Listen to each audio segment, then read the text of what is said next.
And of course, the last thing I want to say before I inflict my speech on you is the issue of leveraging our comparative advantages. The time has come for Africa to unashamedly take advantage of the natural resource endowment that God has given us.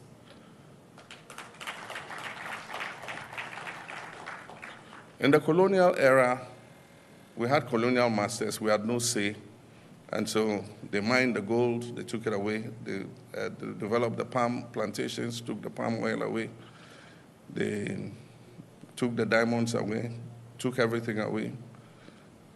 And when we gained independence, Nkrumah warned us and said colonialism might have been defeated, but we're entering the era of neo-colonialism.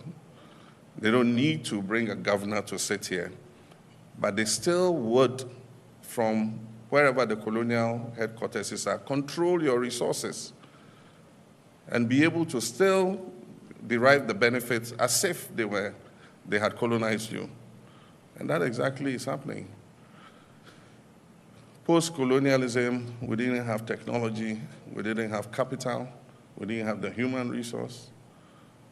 And so foreign companies come and take huge concessions and they sign it off for a pittance. And they run those, concessions to the benefit of the colonial metropolis.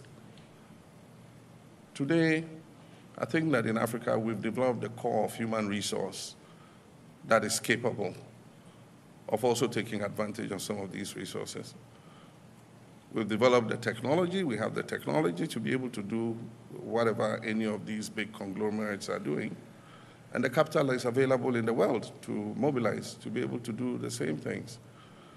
And that is why recently we had a little issue which we have resolved with one of our mining companies whose lease had expired after 30 years. And it was our desire to take it over and use Ghanaian expertise to be able to also exploit that resource and let the benefits remain in our country.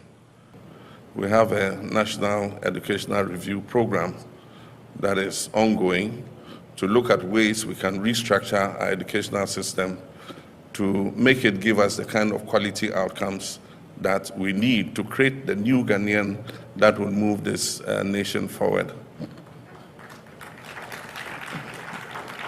In addition, the role of technology in transforming our nations. We know that we are in a knowledge world, and it is not the size of your GDP or your economy, but the knowledge that your people have to be able to transform their country. And so I'm happy that just 2 weeks ago, we launched our Million Coders program, and we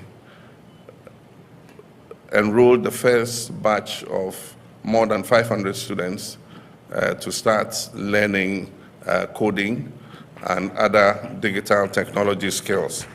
And I hope that it grows, like he said, and that other governments will come and continue so that we can create the pool of digital manpower that we need to follow in the footsteps of countries like India. The other issues in terms of how to transform our countries in a democratic environment. In environments like that, sometimes you take 2 steps forward, and then things change, you take 3 steps backwards. And it makes it difficult because of the lack of a certain continuity. But we need to balance the two out. And anytime, we're not going to expropriate anybody's concession or anything, but anytime a lease comes up for renewal, we would want to negotiate to see that there's more Ghanaian participation, indigenous Ghanaian participation in these things, so that we can also raise the resources to bring prosperity to our people. You go to the mining areas and look at the communities around the mining centers, still steeped in poverty. Government has to replace schools and the trees, even at this time, build chips compounds, repair the roads and all that. And we can only do that if we can get the resources from the natural resource endowment that God has given us. And so, yes, we would codify it, and as and when, the opportunity comes, we'll renegotiate some of these things so that Ghanaians can also participate in the blessing that God gave us.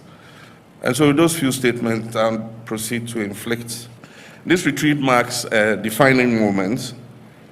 It is not a formality, it is a foundational step in rethinking the future of governance, leadership, and development in our country.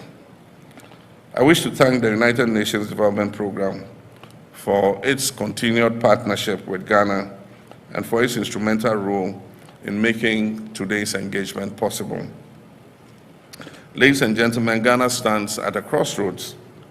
We're faced with daunting economic realities, record level of public debt, a distressed economy overly reliant on raw commodity exports, rising unemployment, especially amongst our youthful population, and a widespread erosion of public confidence in our democracy and our institutions. I make this plain not to point fingers or to lament about the situation, and that is not why we're here. We're here because Ghanaians chose hope. They voted for leadership that is bold, humble, honest, and unafraid to take the tough decisions that will transform our country. I stand before you not to make promises, but to issue a challenge. And that challenge begins with each of us in this room. We cannot solve the problems of today with the methods of yesterday. We must lead differently, we must think differently, and we must act differently. The business as usual approach will not work. Indeed, it is dead, and we must bury it once and for all. This retreat with its theme, reimagining leadership in a reset Ghana, is more than symbolic. It is actually a call to action. We're not here simply to orient ministers. We're here to shape a collective mindset